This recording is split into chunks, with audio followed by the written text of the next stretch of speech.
this is going to be awards contender bullshit talk, which some of that's going to come up today. Yes, in this episode. That it is. For sure. But we can't do that right away, Dennis. Because we got to do that sweet, sweet thing that we always do first. That's right. Something we like to go. News. Gather round, folks, it's time for the scoop. Tune your ears in, let's join the loop. I miss doing my little finger wag dance. I envision you're doing it. Folks, we're talking because Dennis's video is a little laggy, but it's better than just an avatar if you're watching or if you're listening. That's why I'm telling you what's happening here. Yes. But yes. So I imagine Dennis was dancing. Anytime there's music, Dennis is dancing and I'm taking a sip of water or Red Bull because I'm parched. And right before we go on, I'm always like, I get cotton mouth or I get like a lot of phlegm. I don't know what's wrong with my body, but we're here to talk about news. Dennis. That's right. Movie news. All right. This first piece of news is a little bit different for us. It doesn't involve movies at all, but it's entertainment and pop culture. Yes. So Grand Theft Auto 6 was initially supposed to be coming out right around now in the fall of 2025. A lot of people thought middle of November, where we're at. But the game's release date was swiftly pushed back to May of 2026. And sadly for fans, Rockstar just pushed it back again to November 19th, 2026. I want to know what you're thinking about this, Dennis. So that's what the kind of crazy thing about this. I love IGN did a fun red carpet coverage for the cast of Stranger Things, and they talked to a couple of the cast members about this game. And one of them had discussed, I was 11 years old when Grand Theft Auto 5 came out. I am now an adult when Grand Theft Auto 6 is coming out. That is how much time they take to make these games. Yes. Almost as much time as it was to get to the end of that series. Yeah, exactly. Yeah. So, yes, they spend a lot of time. Unfortunately, some of their business practices, as we've seen in recent news headlines, not so great.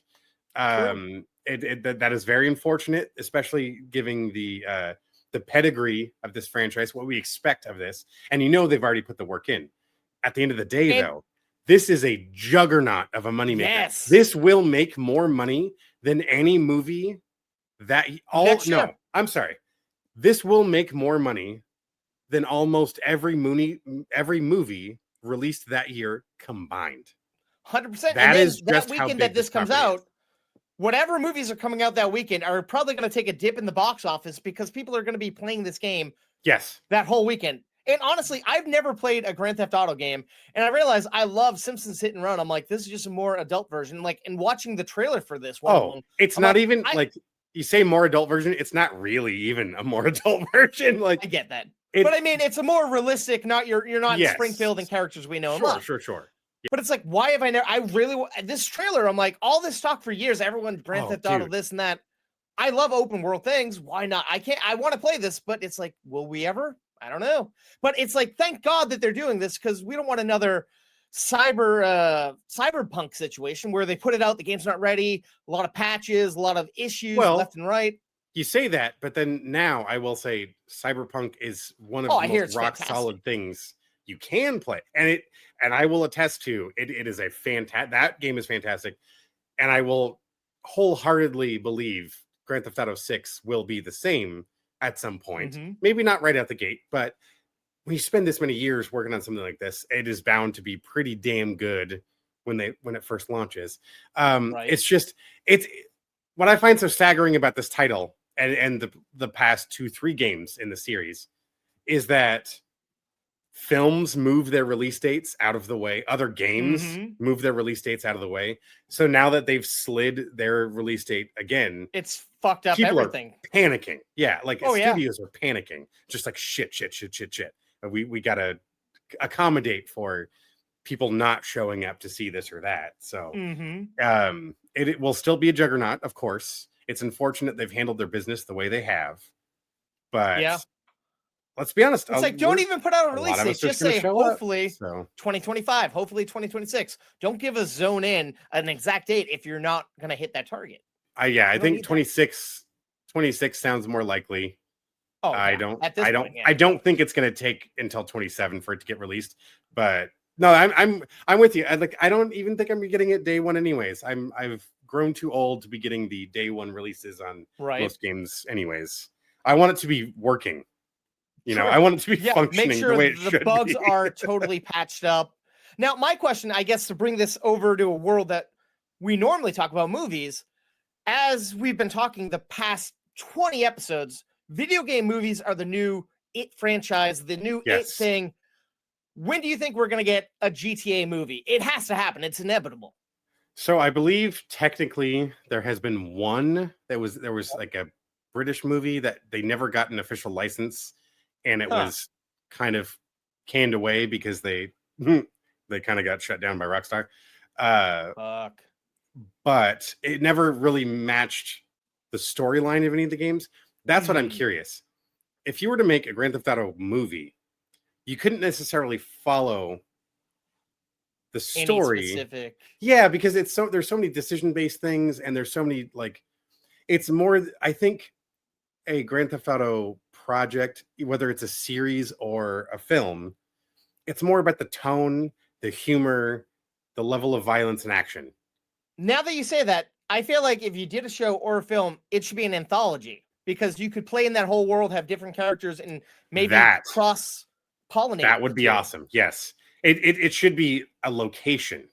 And now here's all Mhm. the stories taking place here.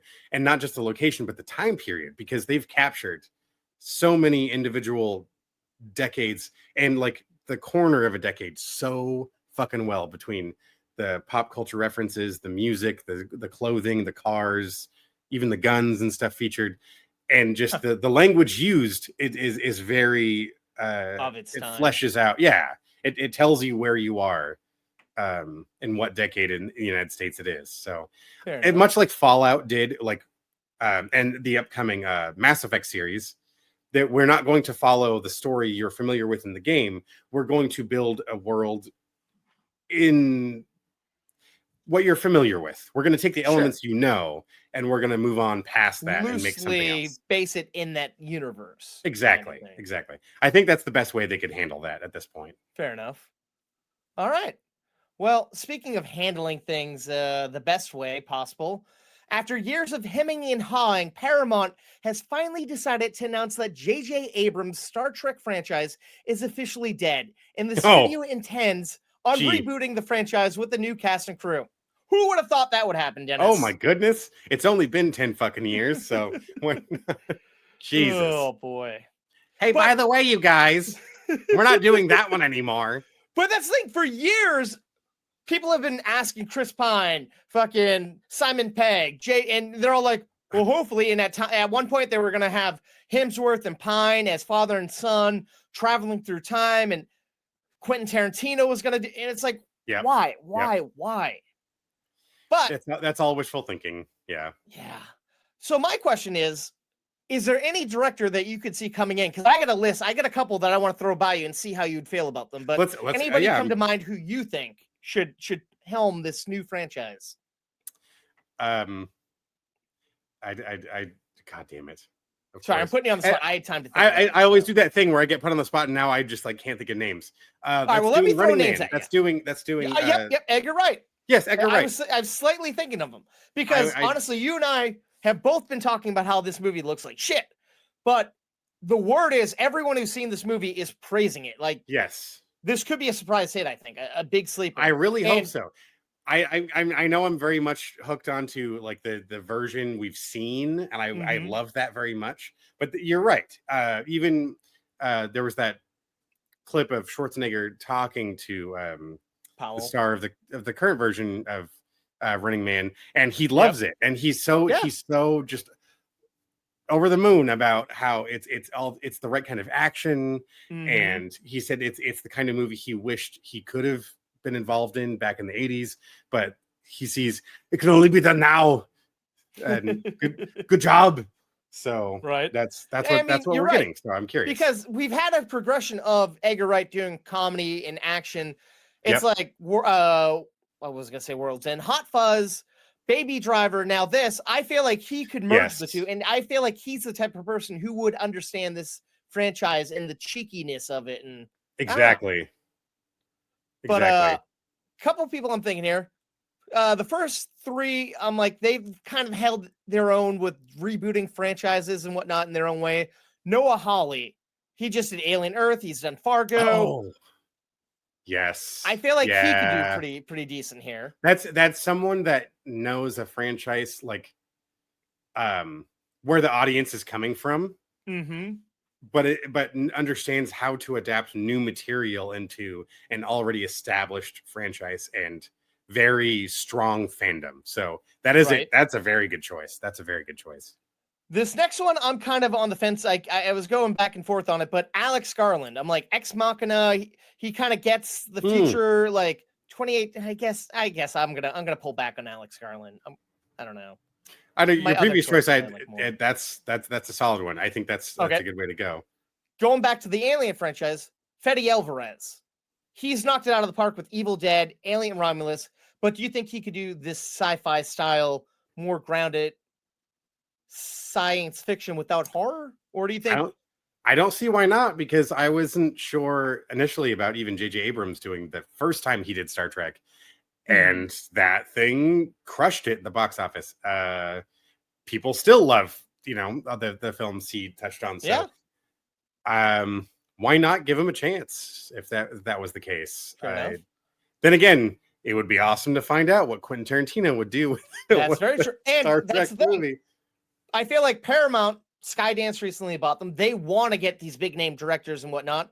And how amazing would it be if they got Tarantino? And it's like, maybe there's a loophole that it's like, it's one Tarantino movie and chopped up into between like four different movies chopped up into one total movie.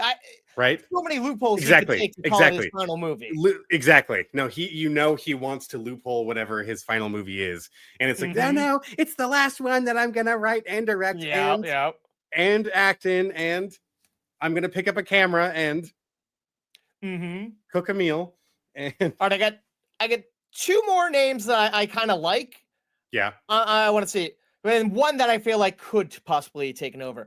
The first one hasn't done anything besides a documentary on the feature film side, but science fiction TV, Bryce Dallas Howard, with all her work in the Star Wars universe. And she rocked the shit out of that.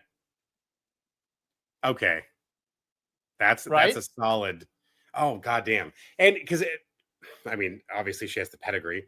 She's proven multiple times she can tell an incredible story in that format. So I have no doubts that would be an entertaining piece of media to watch. Whatever it is. Right. It could go in so many directions. Exactly. All right. The next one I like because he kind of has what some people consider the best Star Trek series, even though it's kind of Star Trek fan fiction in a way. Seth MacFarlane, since he's done the Orville, finally give him a piece of true Star Trek. Yes. Yeah, that would be interesting. Like you said, he's already shown he's got it. I just talked to someone this weekend about how much he loved the Orville and how it was like, oh, it's such a great homage to. I'm like, but that's the thing. It was never truly Star Trek, even though everything was inspired by and closely referenced to. But that would be interesting to see what if he actually had the title and everything. And because I feel like, he's done that, but it's like, I bet he's never got the chance to just do a serious thing. It's always comedy. But I feel like given the shot, he could really hone what made that show good and do it serious and give it justice. Oh, totally.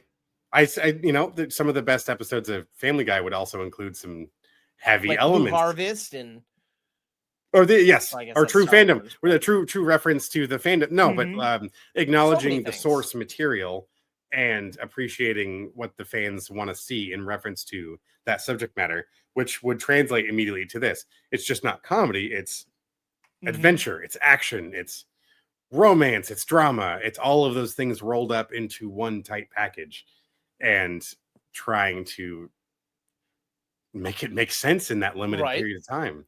That's a tall order. I think that's always the tough thing when it comes to something that was such a long established series and it was translated into so many movies that so many of them actually did really well. Yeah. Just to come, that's a tough franchise to tackle. Tough franchise.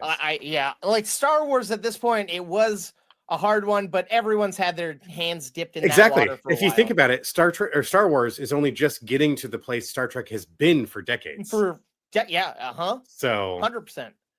Now, my other two people who I could 100% see because they specifically left Netflix to go to Paramount to direct feature films, and they kind of live in the sci-fi world. The Duffer Brothers. Could you see them doing a Star Trek, or is that a little bit of a stretch? Maybe. Like I feel like they might see it out of all these. I feel like they might hone in very close on a smaller handful of characters, or like, I don't know, like instead of the whole the main deck of the crew, it's gonna end up being about 2 of them rather than all right. Well, everyone. Well, this is kind of my next question I was going to ask. Sorry, I didn't mean to cut you off. But do you think we should do our whole Spock and Kirk, or maybe its own new thing, or do a new rebooted feature version of Deep Space Nine, or Next Generation? Jesus. See, I don't know the lore deep enough. I know there's huge. There's huge jumps in time, like hundreds of years. Yeah, between some of these. So. But do you want to see the same story, or do you want to see something slightly different, or just keep what works? I don't know. How to keep this franchise fresh after like 50, 60 years? I've always favored Star Wars, so I don't quite I'm know with you. Well enough. Honestly, I've never gave a fuck about Star Trek. Only Star Trek I've liked is fucking JJ's, and that's not much. I like the classic series and oh my god, the Picard series. Oh my god, I think that's Next Generation. Next Generation, yes. Next Generation was cool to me as a kid. And then a handful of the movies, but never beyond that. Fair enough. It's been hopefully we'll find out sometime soon, I guess. But moving on, a movie franchise that you love and that you hate, Dennis. Last year we got the Amazon remake of Roadhouse starring Jake Johnson, directed by Doug Liman. Jake Gyllenhaal. And as you recall, this was supposed to get a theatrical release, and they said, nah, we're just going to push it onto Prime.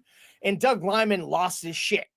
And of course, the movie went on to be a huge success, and he's like, nope, not fucking doing that. And they've moved on. And they're using the director of Hardcore Henry and Nobody is stepping in to take over this next one, starring Jake Gyllenhaal. But in a weird twist of fate or coincidence, I guess you could say, Doug Liman has attached himself to a direct sequel to the 80s original Roadhouse movie that was written by the original Roadhouse writer. Fuck? So apparently the original writer now has the rights back in his name. Oh my God. And he's written this script. And so it's called, I got my notes here. It's called Roadhouse Dylan. And it's going to be a sequel follow-up where we're following Patrick Swayze's son.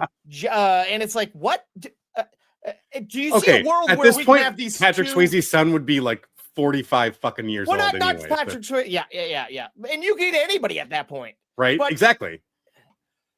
Oh my God. Do you have faith that this could happen? I don't know. It seems so wacky these days. Anything's possible, but I don't know. Holy shit.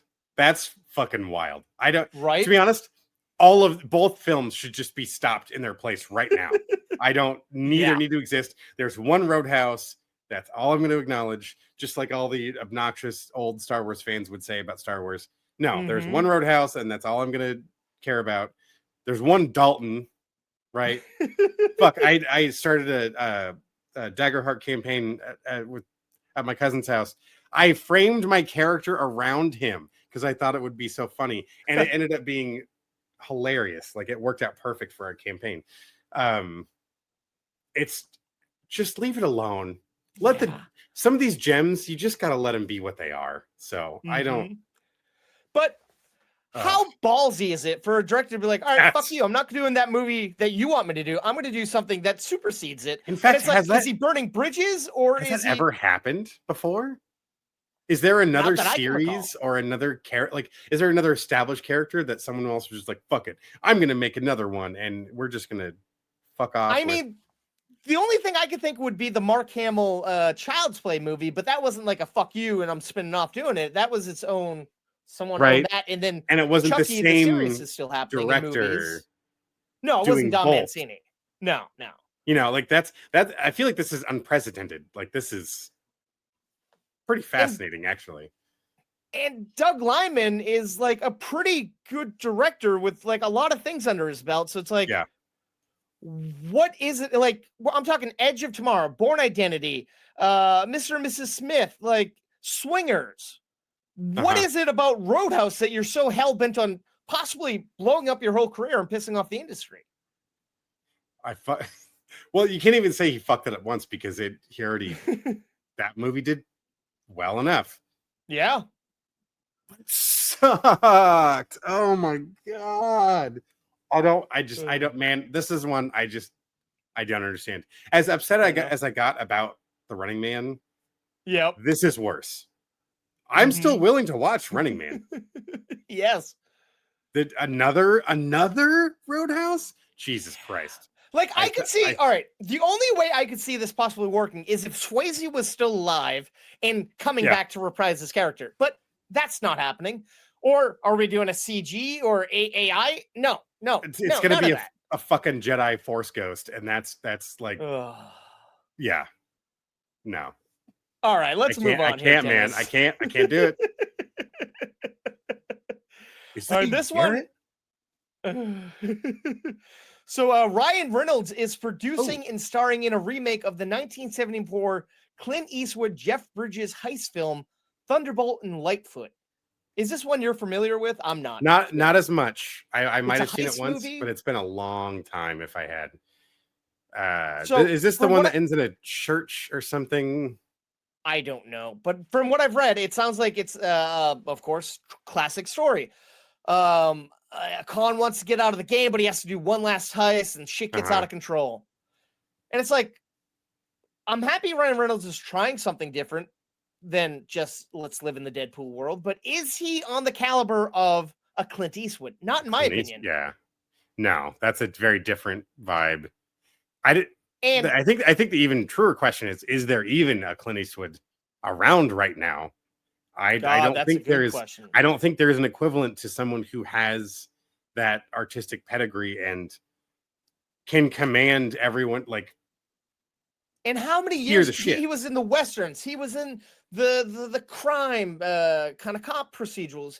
He's directed. Like, this man has found a way to stay relevant in the industry for like 50, 60 years. I was going to say virtually every decade he's been a professional actor. Yeah, no, that's what's fucking wild.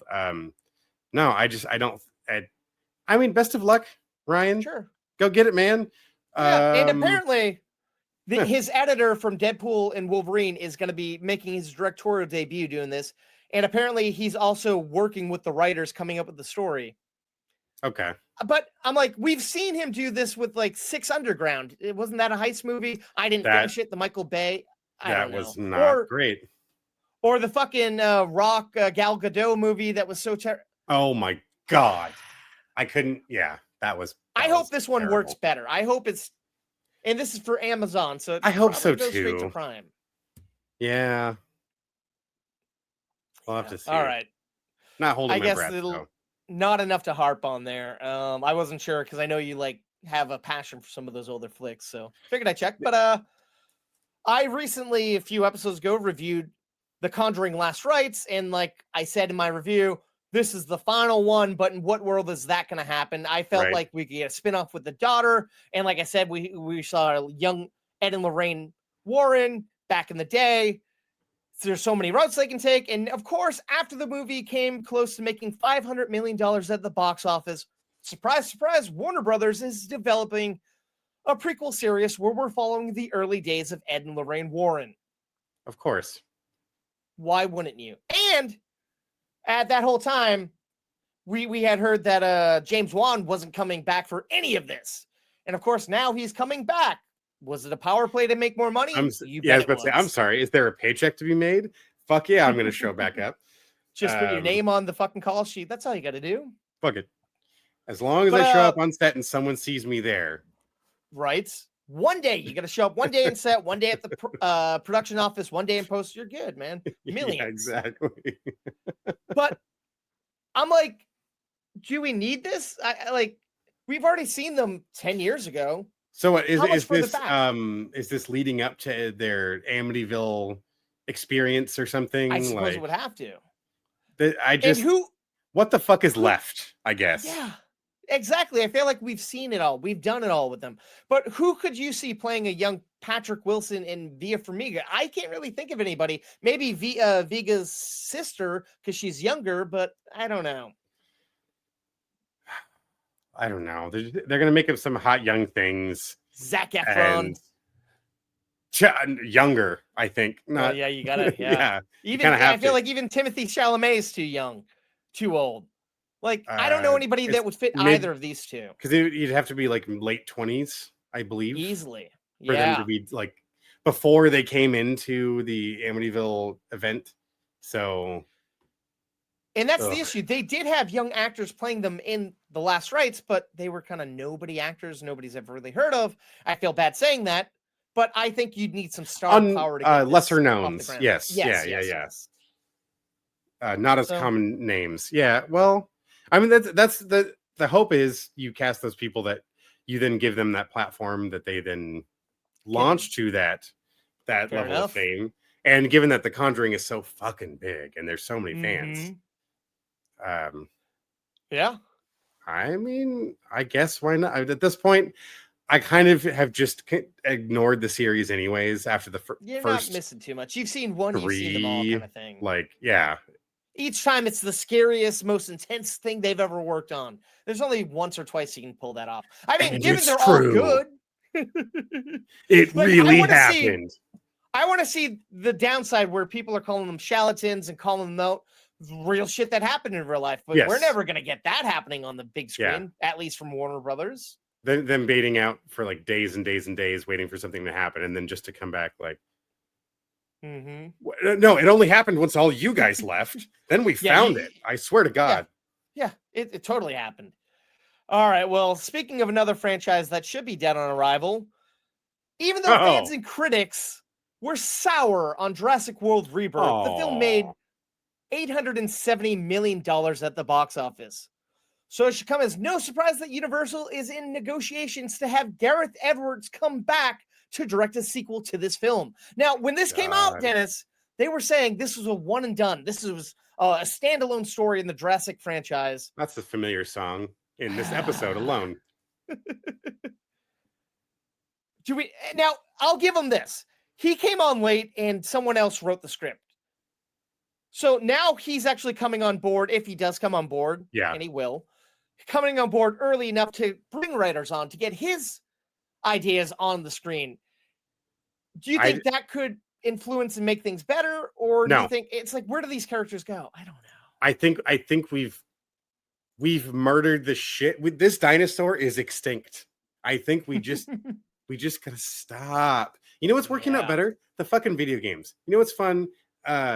Jurassic World Evolution.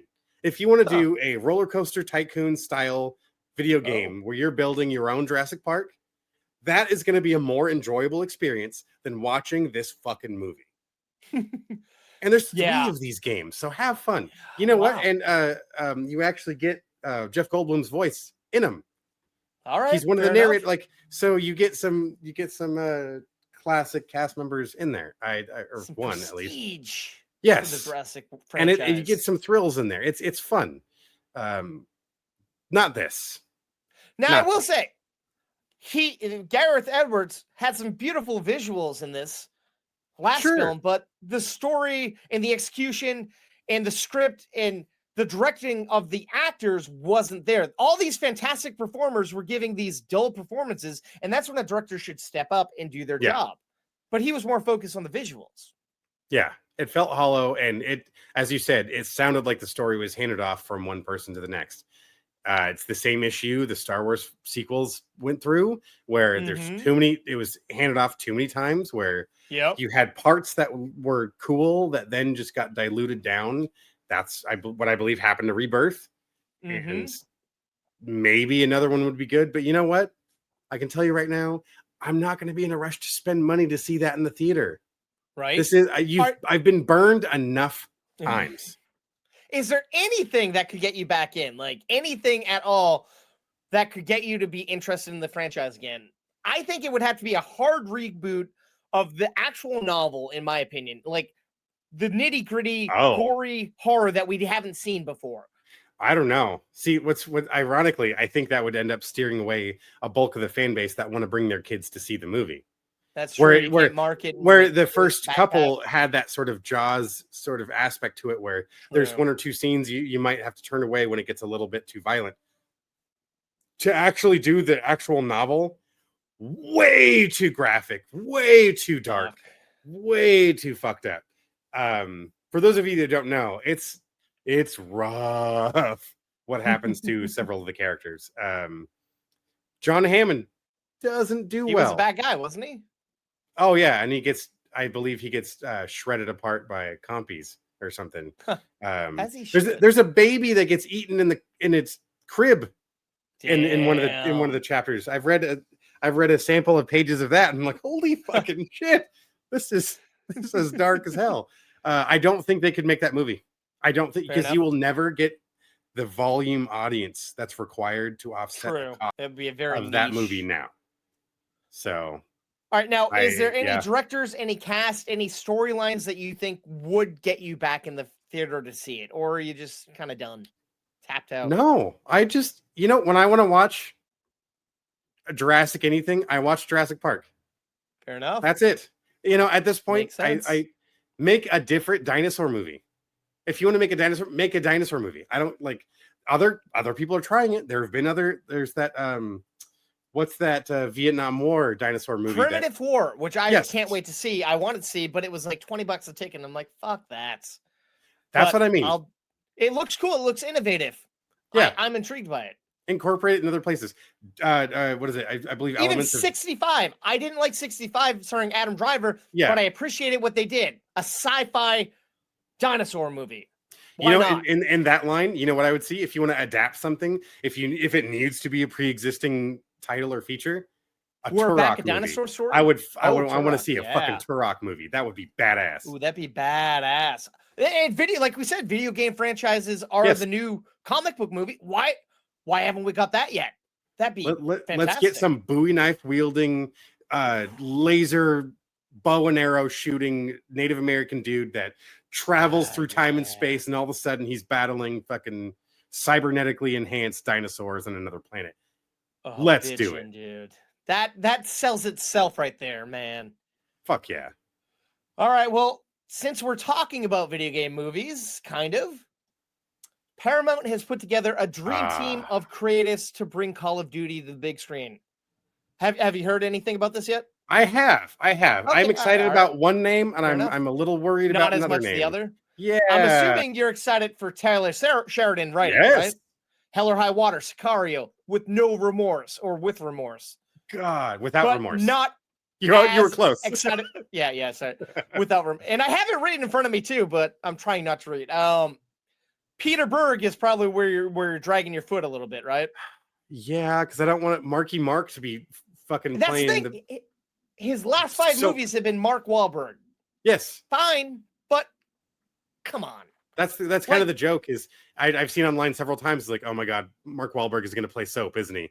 They're gonna put the fucking mutton chops, and he's not going to be British, and we're all going to be let down because one of our favorite characters from this franchise is going to be diluted to be this average action guy, when really, Taylor Sheridan, as we've seen with Sicario and Hell or High Water, I think are the best examples of what as close as we could be for Call of Duty. Yeah. I don't know, man. This is oof. Now, I don't know. I will say, I'll give Berg the fact that he did The Kingdom back in, I want to say 2006. That was good. Yes, Lone that was Survivor. cool. Lone Survivor was fantastic. Lone Survivor was good too. Yes. But then he also did Battleship starring Rihanna. Yep. That's what scares me is the fact that it is a Call of Duty title, is that going to be Mm-hmm. dilute it too much? But if Taylor Sheridan's attached, it's like, wait a minute, And that he's guy writing doesn't it, he doesn't right? half-ass anything. Like that guy is Mm-hmm. going to go balls out on trying to make it as rich a story, and especially a subject matter like this. The action is going to be not just action, but Intense visual, yeah, visual. and thoroughly involved with the storyline too. That will be a part of telling the story. That's Mm-hmm. why I think Sicario is still such a kick-ass. It's such a amazing action film now.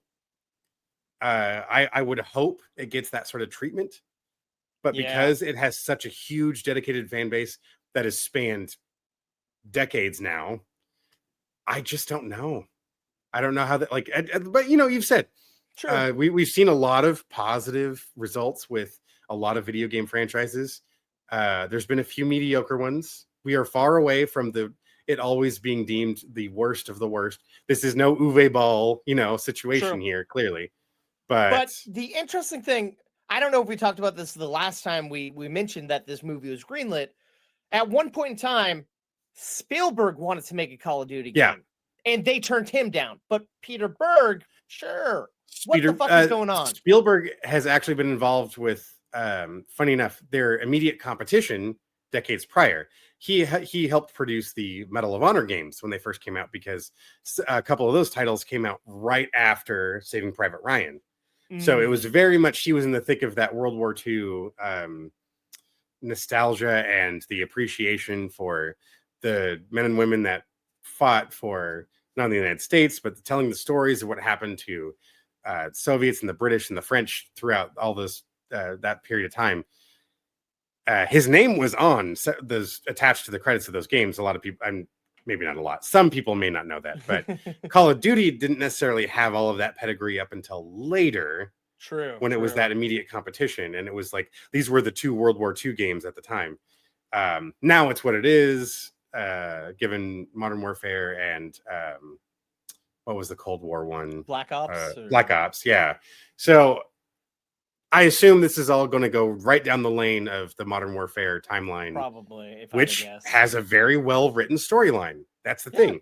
It was done very And that's well. the thing. So Why can't we just adapt the script? Because there's scripts for video games. Why can't we just pluck the script, make it live action? Because they're cutscenes that are a full movie, essentially. Why can't we just get talent behind that? I mean, I guess you're because and give the those video game creatives writers. don't want to just copy and paste. But no, that's what I'm saying. Why not give the writers of the video game and the directors of the video games, let them make it Let live them action? do it. Like That is they own that is all a the very valid point, though. Yeah. Because I know it's different, but it could be interesting giving them a shot, because they've already proven themselves. Without them, we would never be talking about this. if they could have the faith backing what they're doing, which I don't know, these franchises have made hundreds of millions, if not billions of dollars over the years. Go figure. Maybe some of these people know what they're writing. That's a very valid point. Well, we'll just have to wait and see, though. That's one I'm curious about, but I'm not subscribing to Paramount for that. I'm with you. I'm with you, man. I mean, it's okay. Moving on here, Dennis. Rumor has it that Disney is developing a live-action adaptation of Sleeping Beauty, but there's a twist. Instead of taking place in 14th century France, it'll take place in Mexico. I had some thoughts about this, and then I really thought about it a little more. I'm like, why not?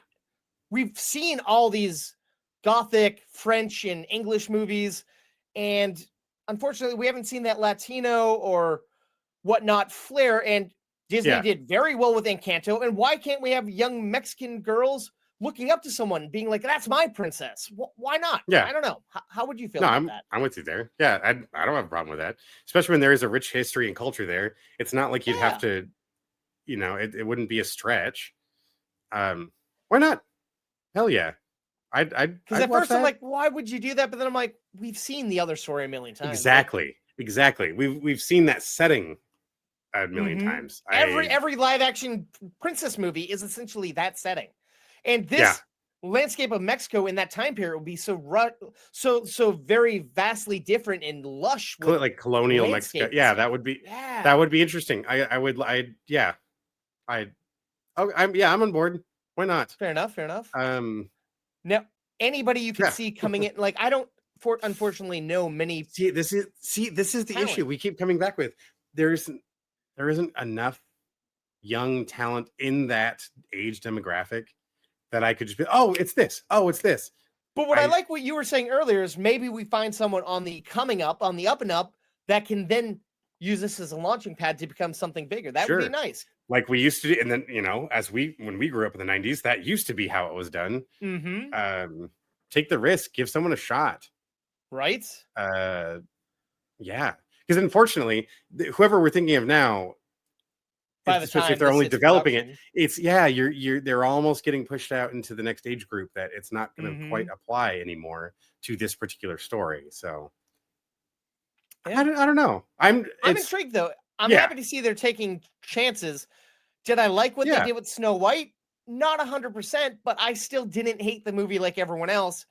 And I thought it had some good music. It had some Mhm. good changes it made, but this could be a change that works better than let's make the 7 dwarfs magical creatures in the forest and have actual dwarfs in the film, but they're not our main character. I don't know. This at least hits a new demographic and adds to the story, I think, which is nice. Yeah. Ah, Yeah, I'm on board. I yeah. would check it out. I'm with you. All right. Up next, New Line Cinema and Warner Brothers have announced an animated live-action hybrid Hello Kitty movie to come out on July 21st, 2028. I don't know too much about Hello Kitty, but I'm slightly intrigued. Haven't they talked about a feature, like a theatrically released feature film many, many times? Uh-huh. This is the first time we have a concrete release date. Like actual release date. Oh, well, okay. Yeah. But taking some beloved IP that I don't know if you're like me. I know Hello Kitty, the character, but I don't know Hello Kitty. Like, I know the fact that Hello Kitty is essentially a person in a cat costume, but most people think, oh, she's a cat. No, not really. But oh shit. See, I didn't even know that much. It's a weird little fact. Some reason lives rent-free in my brain. But are we wasting it on the Alvin and the Chipmunks of it all? I feel like if we're gonna bring this into American culture, why not give it the animation that it deserves and have it live on a canvas of an animated film opposed to this bullshit? Why should we force Scooby-Doo? Yeah. Well, like that's a great example. That would be like making a Scooby-Doo, like a Scrappy-Doo movie right now. I'm like, who the fuck is Scrappy-Doo? No, we know, but trying to force a new generation to invest in a character that's only loosely related to what they know. Whereas, same thing, even the format, we know Hello Kitty as the products and things that we see now. Yeah. Not a hybrid live action fucking character that's whatever this is going to be. I just see you're also informing me of something new. I had no idea this was a person. But I don't know how that even works. I don't know, because there's all these other creatures. Are they all I did used to know the name of that. I don't know. The penguin looking thing and the frog looking thing, but I forget what they're called now. So that's I know they not even a cool fact. Names. Actually, that's not even worth mentioning. So that was a waste of time and breath. I'm now looking this up and seeing if I'm wrong or whatnot, or trying to get some type of explanation. I don't know. I'm not getting anything here. I could totally be wrong, so I apologize. Either way, I'm intrigued. I feel like this could be cool and a new franchise that kids could latch onto. Maybe. Look, let's be honest. Hello Kitty is the name of anything. It's going to make money. Yeah, it was just a matter of time whether someone was willing to throw enough money into it to make it look good enough so that they could turn out a multi-million-dollar fan base to show up, and at least for the first 3 weeks of it being in the box office, just make all of their money back and then some. Which, again, as soon as you put that name on it and as soon as they make it look pretty enough in the trailer, people will show up, even if it's a terrible movie, as we've seen with certain dinosaur themed films we've recently discussed. It doesn't matter what the movie is anymore. You just put the shit in there people will show up. Right. Okay, I just got it. All right, I said, is Hello Kitty a girl? And it says, yes, Hello Kitty is female. The character official backstory from the creators, Sanrio, states that her full name is Kitty White, and she's a little girl who lives in the suburbs of London with her twin sister, Mimi. Of course. Despite her name and cat-like features, the company has clarified that she is a human character and not actually a cat. That doesn't really clarify anything, but I'm happy to know I'm not obviously. crazy. What the fuck? Okay. Like, I want clarification on why this is, like, I don't know. Maybe I shouldn't ask questions. That's wild. Now right? Dennis is toasting so hard that his internet connection is having a hard time keeping up. True. I'm just so enraged by finding out you're not a person. You're a kitty. And Jordan, I say hello to you. Oh my god. I just yeah. Sorry, no offense to the hardcore Hello Kitty fans, but yeah, we just don't know. If any of you people for you. listening or watching know the rationale of how she's a human but looks like a cat, we'd love to know why if she's wearing a costume, why she and everyone in this world. Let us know. Please provide us a deep dive so we can analyze, like, appreciate the deep lore that is Hello Kitty. Yeah. We're on all the socials at movie_toast. You can leave a comment here. You can email us at movietoast news and reviews. We'd love to hear, maybe have you on the show to explain it. I don't know. All right, moving on, Dennis. Something that I thought should have happened years ago is finally happening. Miramax is making an animated movie based on the classic 1962 Halloween song, The Monster Mash. I know it's not the Monsters cereal like I have the picture. I want that so bad, though. 100%. But The Monster Mash, man, why have we not got... It seems like it writes itself, but I don't know. How do you feel about that? Does it? I don't know. I don't know. It was Graveyard Smash. It's... yeah. I want it, but do we really know Miramax as a quality animation studio? I'm sorry. I can't think of a animated Miramax movie off the top of my head right now. When I was researching this, the only one I saw was the animated Addams Family movies that came out like a couple of years ago. And they were mediocre at best. If that's what we're getting with the Monster Mash, fuck that. But if we're getting something a little more spooky, a little more, I don't know. I now lost faith as I said that. But watch, it exists within the world of Addams Family, so now you just routed right back into it. City. Yeah. Fuck. But would you like to see a Monster Mash movie, or does that just seem like something you'd skip? No, I want to see the Monster cereal movie. That's what I want, more excited. Honestly, I would be more excited to see why Frankenberry and Count Chocula are hanging out. And what the fuck does Boo Berry have anything to do with those guys? Don't forget Fruit Brute or Camilla Apple. Those are the deep cuts that we don't get them every year. We don't. All right. No, I've had a lot of cereal at them. Girls don't belong in our cereal boxes. It's funny. I told you I have like a coworker finally at work. I was riding solo for a bit, but we're talking, and I'm like, "Yeah, I got some Crocs. I got Shrek Crocs, and I got Count Chocula." And he's like, "What's Count Chocula?" I'm like, "It's a cereal character around Halloween. It's his chocolate." Sweet summer child. And then I said something. He's like, "I'm like, and then there's spinoffs like Boo Berry and Frankenberry." He's like, "Oh, I've heard of Frankenberry." I'm like, the fuck have you heard of Frankenberry, but you never heard of Count the rest Chocula? Of the gang? Are you kidding me? It blew my mind. Educate yourself. Man. This is American culture right here. But I'm with you. I'd rather see, and it's interesting that you say that because back, I want to say in 2018, 2017, General Mills was taking pitches from the internet essentially of how to like do new things with the characters, essentially to make a universe.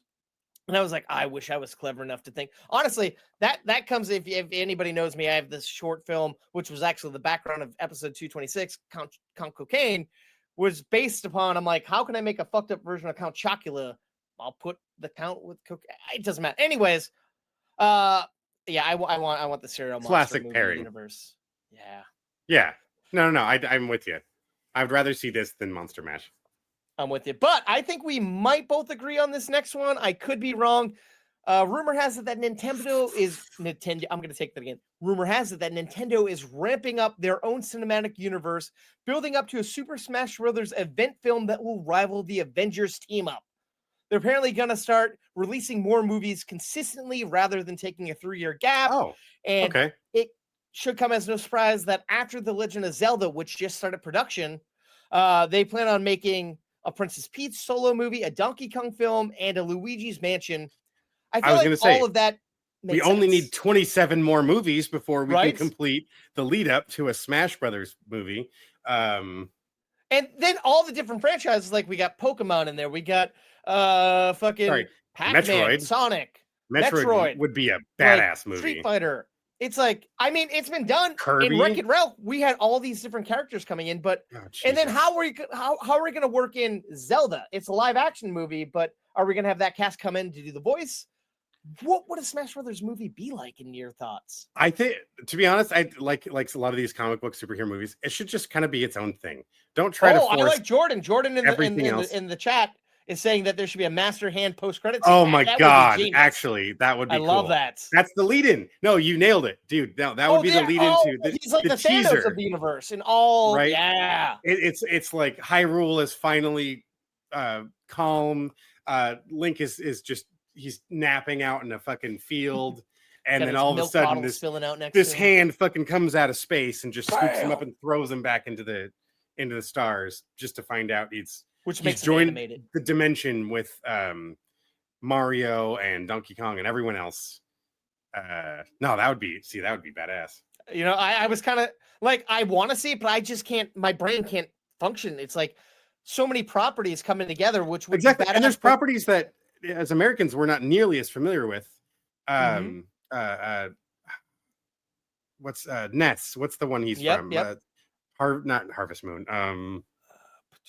I know what's what the you're game talking called? about. They were Japanese release games that never came to the US, or we only got one of them or something. Same with Earthbound. Earthbound. Yes, thank you. Yep. And then you have Marth and Roy and all those guys from that series, which I believe same thing that we didn't not Chrono Trigger. Regardless, we didn't get the first couple. I believe we only got the later ones. Yeah, and Fire Emblem, which Fire Emblem. Yes, thank you. But then does that mean we're getting an F-Zero movie, a Kirby movie? Like, there's so many possibilities that, like, I don't want them to rush it. Take your time. I don't want to get bogged down with all of those. You know, F-Zero might look cool, but don't try to get me invested into what Captain Falcon's doing, and then now where you're throwing him in this. I don't know. I think I can kind of, let's be honest, we could just kind of accept a Smash Brothers movie after just one or two of these Nintendo other property films. Yeah. Let's think. I guess, like, we could say the Avengers is such a big grouping of people. I guess we just choose our specific grouping of people, and then each movie add more. So it's like, all right, but we've already got the team up of Donkey Kong, Luigi, Mario, Peach, and we had the Donkey Kong Mario fight, which was essentially a Smash Brothers fight in the Super Mario Brothers movie. Don't short Bowser. I mean, that's very true. He's big battle. He's our big baddie. He's a classic. You got to get JB in there, man. Yeah. It's all the other stuff too, that the kind of out there things that you got to make Pokemon make sense. Mm-hmm. You got to make Metroid make sense. You got to make Legend of Zelda make sense. Which like really is, I don't think is a stretch. Get them all together. Yeah. I mean, it's possible. I mean, who knows how long they might have been developing this? And do you think it's lofty that after the success of one Mario movie, they're like, all right, we got this. We got the juice. It's like, let's kind of see where things go before we say we're doing this. Exactly. They've drawn out the other titles that, mind you, have done well in the box office. Sure. But it's not like they've drawn lines from one to the next. So we need a whole new Pokemon film franchise to make sense for this movie to exist. No. Yeah, Detective Pikachu isn't coming in this. Ryan Reynolds isn't coming over and being like, Pika Pika. Jordan says, I'd want to see a Smash Brothers movie where Bowser is under the control of Taboo. Who's Tab? I'm not sorry, familiar. Yeah, I'm not familiar with illiterate Taboo here. myself. I know either. Jordan can tell us, but I'm also looking. Oh wait, do you mean the board game? No, is there a video game Yeah, Taboo? that's it. character? Don't say these Because when 5 I put it in, words. they're like board game. No. Oh, the Sixth Sense. Okay. Oh, the sun. It's like a sun character. Okay. Oh, Deep okay. Cut NES. All right. Tarot card reading simulator. You never know. Whew. You never All know. right. All right. That's definitely a deep cut right there. But let's move over to another franchise that is beloved and getting apparently a new. Oh well, actually, Big Bad of Smash Brothers Wii. I played the game. Didn't even know that. Thank you, Jordan. We should have Jordan on Damn. the show, man. He's like our one person that actually watches us live. I'm up for that. You got to get him on here sometime. All right, so moving on. Jennifer Lawrence and Emma Stone are developing a standalone Miss Piggy movie, which will be written by Cole Escola. And apparently, the movie was conceived at the height of the Me Too movement in cancel culture. Apparently, during the lockdown days, one of Jennifer Lawrence's friends was jokingly talking to her about how funny it would be if Miss Piggy got canceled. And apparently, that could become a movie. I feel like I don't know. Okay. I don't know what the story here would be. I mean, I like Miss. I was gonna She's say, green. I thought I was like, oh, so we're kind of like going down, like let's do a similar empowerment journey, self-discovery, like the Barbie film did. That was a Right. great film. It did very, not only did it do well in the box office, but extremely well executed from the acting to the storytelling, up and down. But I don't know what you just fucking said to me. Like I don't like. So after I read all that and said that, she did say that's not necessarily what the story will be, and it's like, okay, well, why would you tell us that? So maybe do you think it's like you said, like Miss Piggy has to learn how to be whatever? Why is she not with the other Muppets? Yeah, like why does she have? Well, why does she have to be with Kermit? Right? Yes. Like, yeah. You know, Kermit can do his own thing. Kermit's been the fucking main guy for decades and decades. But Miss Piggy, I feel like, is the next most commonly referenced, other than like the Sesame Street Gang. She is probably the next most famous Muppet. So why couldn't she tell her own story? Yeah, I mean, she did kind of save Kermit's ass several, like in almost every movie he's in. So and she's always like, she's kind of like a bitch or like a kind of foil for the characters, but she always has that change of heart or the kick-ass skills, like you said, to save the day. Yes, yeah, she's pretty fearless. She's one you can rely on to follow through. So definitely, I know I could see her being a main character in her own film, but yeah, that's not the introduction. I'd want to be why I'm getting invested in the movie. Like it's like I don't want to see her get canceled. Sure, I'd like to see her like maybe trying to make her way in Hollywood, become the star that she's always believed she could be. And finding out maybe she doesn't have that talent, or maybe she does, and it goes to her head. I like this idea of her being like, as a puppet animal character, she's kind of ageless, so she's trying to figure out how to keep existing in this current era. When we're not appreciating it's all CG and stuff. Could it be super meta? Like, how do I survive in a CG world or an she walks into a stage and it's all volume and like, where's the set? I'm like, no, this is the set. Right. We're gonna draw the rest in later. Don't worry about it. And she's like, this won't do. No, I can't do that high pitched. Now, is there any type of genre that you could see Miss Piggy thriving in? Like, I picture like maybe like a noir film. Like, she could be that damsel in distress. I could see that. Yeah. What was that? Muppets Take Manhattan or whatever. That was kind of like the Diamond Heist kind of story. But if she was the main, if she was the center of character. Or what about like a spy movie? Like she gets like her own Charlie's Angels type of. I don't know. That's a little. But didn't the last Muppet live action movie kind of touch on a spy? Oh, yep. They break out of jail and they. See, that's the everything's thing. Been done. They've covered a lot of ground. They've gone to space. They've gone to Treasure Island. They've gone to Christmas Carol. And you can't just bring her into the real world and figuring out how to exist in the world, because that is the fucking Barbie movie. Yeah. So I would good luck. Yep. Jim Henson Company has thought of a lot of stories for that character that existed. So fair enough. But I like the star power behind it. I mean, I love those ladies. I don't really know Cole Escola much. I know that he wrote a very popular comedy over on Broadway. He's won a Tony. He's big in the LGBT plus community. And I feel like if anybody's going to nail writing Miss Piggy, it could be someone who probably has an affinity for her. So I feel like this could be a good team behind it. Sure. But yeah. on the flip side, we were talking a couple of episodes ago that Seth Rogen was trying to reboot the Muppet Show. So it's like, Yep. are we going But to those get are, two different I feel like those are worlds? independent entities at that point, right? They have Like, to be, right? Yeah. Okay. Fond memories Mhm. of when they brought that show back in the 90s. Right. I don't know. Yeah. I feel like there should be separate things. Maybe try bringing the show back first. That's sorry for the Yes. background noise, folks. Bring the show back first and see where that gets us. But there's there's always going to be, I think, an appreciation for the True. Muppet Gang.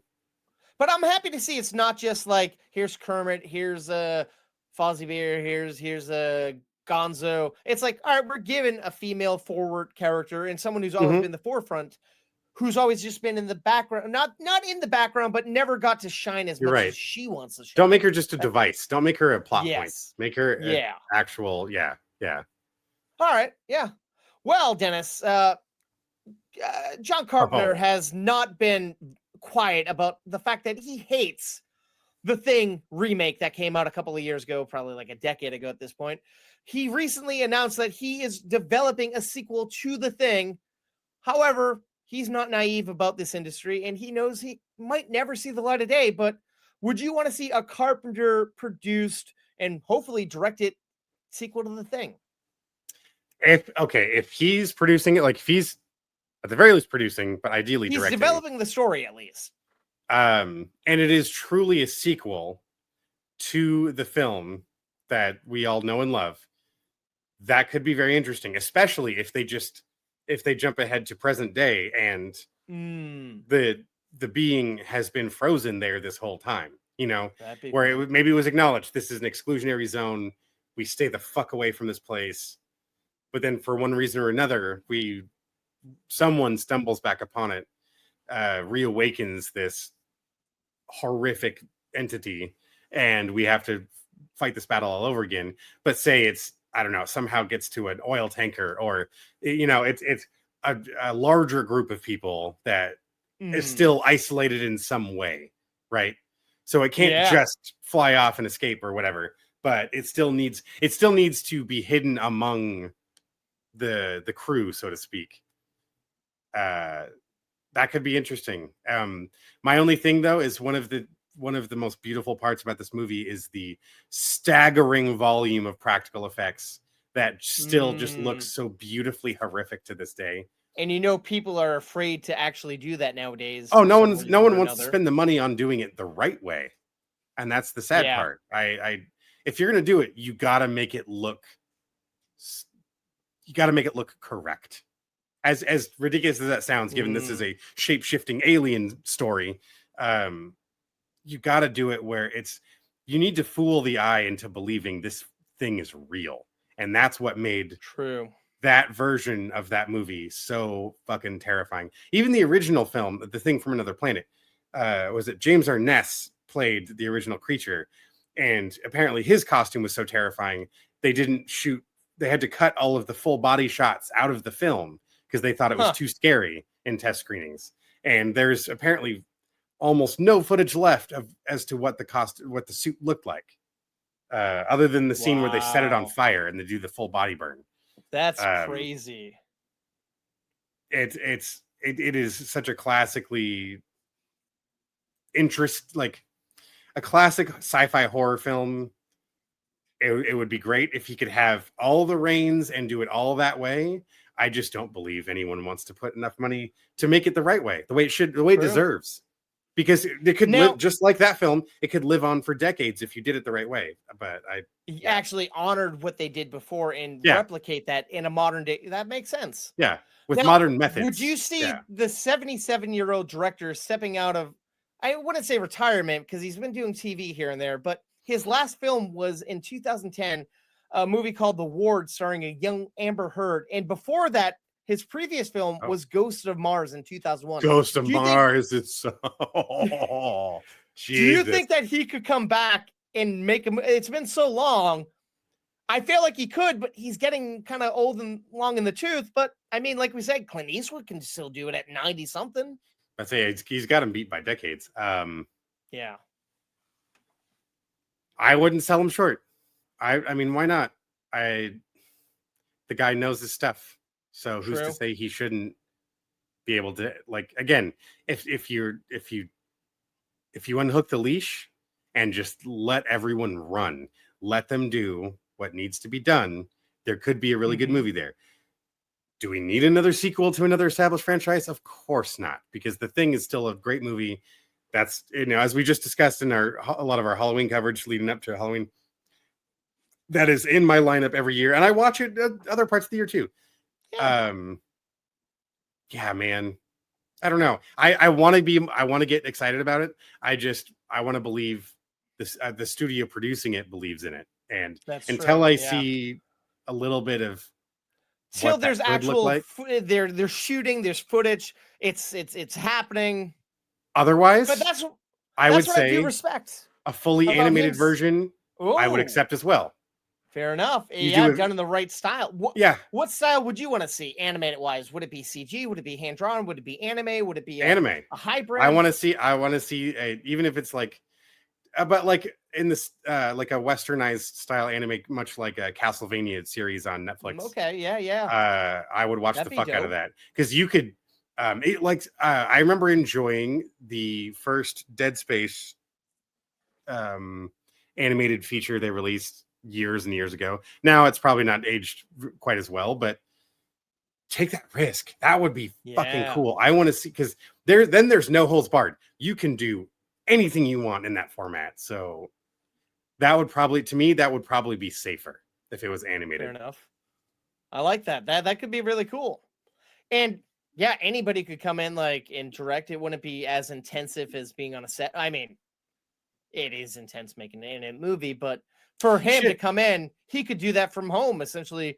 Do most of it on the over Zoom. He wouldn't have. You could have flashbacks with Kurt Russell if you wanted to, and it would work.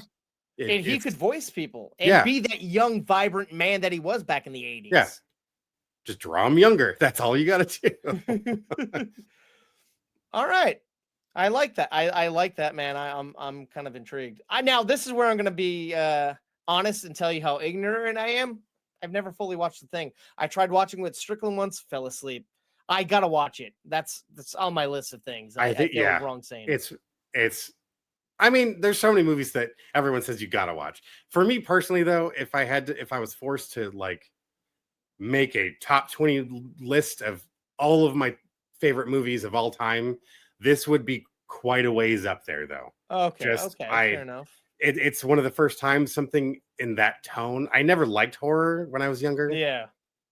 This is one of the things that started to turn me that direction. The Thing was probably my first favorite horror movie that I admitted I liked the horror aspect of it. If that makes sense. Because Shaun of the Dead was very close around that time. That was hitting home video when I first saw The Thing. 2005, 2004. Yeah. Before, yeah. It's all kind of starts to butt up against each other when I was discovering all these genres I was getting into. But knowing that something could be made to that level, and the crew and the cast went through what they did to execute making a movie like that is just fucking insane. Yeah, it's still, I still love watching that movie. I think at least twice a year I watch The Thing. So wow, I gotta get to that. I do, man. So I think it's my favorite Kurt Russell movie. I will say that. Oh wow, yeah. Kurt Russell's done a lot of good shit. So that's interesting. Now, all right, I gotta ask, what's your take on the Mary Elizabeth Winstead movie? I know it kind of is a pseudo sequel or prequel, right? Technically, okay, it's the lead up to. I didn't even see that one. Did it live up, or was it? No, because it got too on the nose with some of the references of things that you're supposed to recognize from this one, and I think I remember thinking it was kind of okay, but then I remember that Kate Beckinsale Arctic movie came out. Was that Whiteout? Was not too Oh, far yep, away yep, from yep, it or yep. something. And it was just like all of a sudden, let's everyone make some fucking movies that take place Snowy horror in the action. ice caps. Damn. I don't know. It wasn't very memorable. Other than I remember like a couple of the first couple of scenes in the thing where we're seeing what happened to the other base, the other science research station. We kind of see how they got there. That's kind of all I really recall, but I think that's kind of the whole movie at that point. So yeah. Okay, not bad. And before we move on, Jordan, if you're still watching, I don't want you to think I was being a sarcastic asshole. I really mean it. You should come on sometime. That'd be fun. I realized the way I said it, I might have came off cocky or asinine, or it might have came off the wrong way, but I did not mean it that way, man. I mean, you always have some good input in your comments. So yeah. It's about the conversation. Very highly of you. We've always, I mean, that's the thing. He might say or not think he has the movie knowledge, but it's more about what's an interesting story. And we've talked about movies for years. So yeah.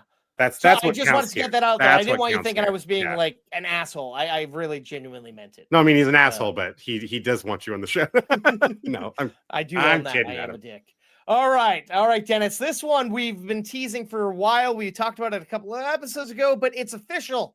Gremlins 3 is happening. Steven Spielberg will executive produce the film. It's being written by the Final Destination Bloodlines writers and the original film's writer, Chris Columbus, the famed director of the first 2 Harry Potter's movies, the fucking Home Alone movies, is coming on to direct this. How do you feel about Chris Columbus and Steven Spielberg coming back, doing a third Gremlins trilogy, essentially? I mean, I can hear it. I hear it. I got you. How is it going to work? Is it going to be worth it? Because again, look what we just discussed with the Thing movie. Are we going to have the practical effects that made the first 2 of these films as interesting as they were, and why they were so terrifying? Like, we're getting further and further away from the things that made some of these franchises so incredible. It wasn't just the fact that the story existed, because the story, by the way, these stories have been told multiple times. It's that these versions were so striking in the way they were told. You know, I just don't know if we're getting a bunch of CG Yaguai, then I don't think it's going to hit as hard. I don't think it's going to be the same thing. If you're going to puppet out everything, then fuck yes, bring it on. I will see that in the theater. But now, I will say, I don't know if you've seen, I assume you've seen, because you live out there and I don't have any of these around me, but currently Jack in the Box is doing Gremlins mails, and there is a Jack in the Box commercials where you are getting practical Gizmo and practical Gremlins. No, but that's a commercial with the Jack in the Box mascot.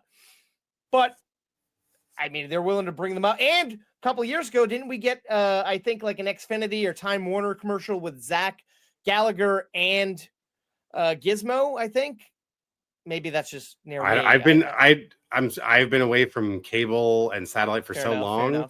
I don't see any of those things, so I can't speak on that, unfortunately. Okay, fair enough. All right, and then I guess, all right, so I see your point there. And then I guess, like, yeah, Chris Columbus has done some great things, but recently, what has he directed? The Thursday Murder Club over on Netflix. I didn't hate it. It was just kind of boring. Had a great cast. That's right. Yeah. The Christmas Chronicles Part 2. I really did. I like that. Speaking of what's his face as Santa Claus. I enjoyed the first. Kurt Russell again. I think I've seen the first one. I don't think I've seen the second one. Second one's okay. They're grown up, so it's not as cool. But it has the you lose the magic. Okay. But he did Pixels. It was a cheeky, decent movie. See, I avoided that thing like the plague. So. Percy Jackson and the Olympians, The Lightning Thief. I didn't see that. I Love You, Beth Cooper. Rent, that Harry I did Potter. see. I saw Beth Cooper. So I just don't know. Do you think he has it in him, or do you just, like you said, just let this? I don't know. For me, slide? it's more about the presentation. It's kind of like there's a lot of people that could helm this. Is he capable? Sure. Is he going to direct what I want to see on camera? Which I know I'm saying the words that I complain about all the time. you shouldn't come into a movie with your expectation of what it should Sure, be. but that's what But we were just talking about it. That's the charm of Gremlins. Yes. When they made the first two, they are physical things. These aren't computer generated. These aren't animated things. Like they were scary. At least in the first one. They go from cute to terrifying and hilarious, all in the same breath. Like, will that work if you animate everything? If it's all CG, if it's all post effects? No, in my opinion, I don't think it would. Probably not. So, probably not. Unless they're willing to spend a stupid amount of money making these incredible animatronic they creatures. Should though. That would be fantastic. But because you never know, it could strike and it could just hit just the right, strike the right chord. People show up and maybe reinvigorate practical effects in that way again. We need something like that to do that, to get it in the forefront again. I guess case in point, like we're saying, if that Miss Piggy movie actually happens, she's going to be a Muppet. You're never going to lose the Muppets unless you're watching Muppet Babies or something like that. There's something about that. Even though we know these are felt characters, even on set, they treat them as if they're real. The puppeteers aren't there. It's permanent. It's Piggy. Exactly. But I will say, I know you don't care about the Final Destination movies, but I really enjoyed Bloodlines because it merged horror and comedy just fine. Just like I want out of a Gremlins I can see that though. Yeah, I see what you're saying with that in that regard. And that's my question is, you're right. That's what this should be. Why don't we have Joe Dante coming back? Do you think they went to him, or do you think they just sidestepped? I think it's the more known names. I mean, not that he's unknown, but like you said, just like Bloodlines made the money it did. It did pretty decent. And well, I mean, Joe Dante as the director. Why didn't they bring him back? Since he did the first two, I believe. Like I said, sorry, I hit a weird button. I don't know. I think it's recent memory familiarity, so to speak. We're dancing all around. I just want to try it. Sorry. It could be that simple. It's just not enough things that have just recently come out. So why should we go all the way back at that point? Yeah. Yeah, I don't know. Not that that's a good reason. Sure, but I got you. Yeah. I mean, I'm gonna see it, but I'm with you. If it's completely CG, because case in point, I was gonna say Spielberg. He'll keep it real. We just talked about Jurassic World Rebirth. That was very CG heavy. I liked Greyhound, but I mean, all of that was CG, other than the room Tom Hanks, the bridge of the boat he was on was the only real kind of space. So true. Yeah. All right. I don't know. Well, moving on here. I have a feeling I know which direction you're going after we talked about all these remakes and sequels and whatnot. Just one or two. It looks like we're getting a fourth entry into the Mummy franchise. David Cogshell will write the script. He recently wrote Mark Wahlberg's action family comedy, The Family Plan, and it's soon to be released sequel. But this is being directed by Radio Silence, the people who brought us Ready or Not and the last two Scream movies. And of course, we're getting Brendan Fraser and Rachel Weisz back as Rick and Evie.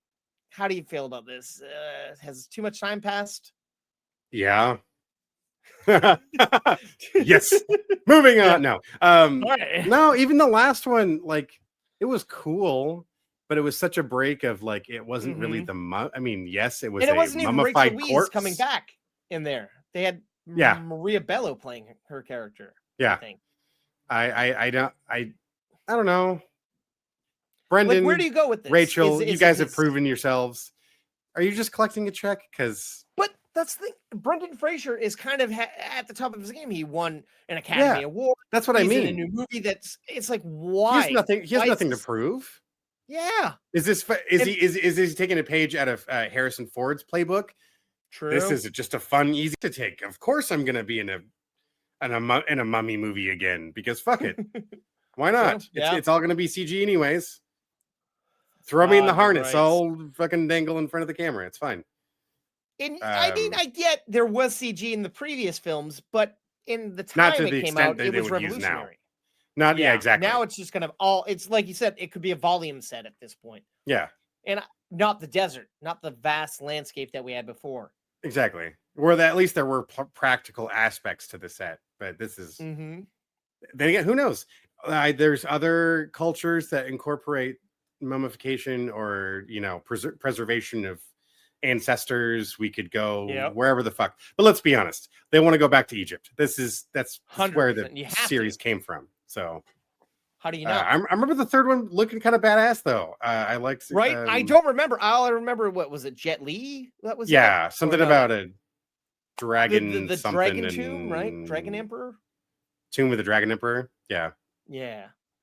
Um, But I hear it seems like they're gonna rewrite and act as if that maybe never happened, seeing how we're getting oh Rachel Jesus! Then Lee's why is back. it 4? Then like Yeah. I'm so this is all of that shit is just getting so exhausting. Ugh. And I it's miss like, I'm sorry, original I know I'm IP. gonna sound wrong here, but do you think Brendan Fraser can get back into the mummy shape? He's kind of I don't think it needs to changed a be. bit. Again, Yeah, his age. I will use Harrison Ford as reference. I enjoyed the last Indiana Jones movie. You just write the He was film very to old. incorporate where the character is in that era of their life. True. And we know he's got the acting chops. That's very true. He can entertain us on screen. It's just a matter of molding the story. But how much of the story would you sacrifice to make the rest of it make sense? Yeah. It sounds like a stretch, yeah. but again, I did like the last Indiana Jones movie, so you can get away with a lot. You just gotta really Does that sell it. mean of CG 40 minutes of him younger to lead into the rest of the movie? Maybe. Yeah. A lot of people weren't a fan of that. It was there were points for me where it got a little Valley of the Dolls looking weirdness. I mean, I will say some of it was cool looking, some of it worked, but some of it was like, oh no, this is back a little longer. And then it got like, wait, what the fuck am I looking at? Once in a while, but yeah, I don't know. It could go. Now, do you think we get the Scorpion King back? Do you think The Rock would somehow find a way back in this? Wasn't his soul or whatever like fucking destroyed or sent to hell or some shit? Yeah, wasn't there something where like can his spirit even come back or something? I don't know. Maybe. I don't you know what? recall. Who fucking cares? They'll find a way to jam his ass in there. That just means he'd have to bulk back up That's again true. after. I mean, there are 4 Scorpion King movies, so I don't know if they're all prequels. I believe he's only in 2 of them. The Rock is only in 1, but I mean, in 1. They Okay, made even 4 better. movies about the Scorpion King. Of course. That's crazy. Jesus. Yeah. I don't know, man. Yeah, That's a I know funny- they've that's been a funny teasing one this for to- years, but I didn't think it would ever happen. I admit I was a fan of the animated series as a kid. Oh, I was gonna say I love that. Kids Yeah, WB, it was great. series. That was Yeah. cool. Creature of the week kind of thing. Yeah. But I don't know about this. Rough. You nerfed the ride, Universal. I don't want to see your nerfed movie. Fair enough.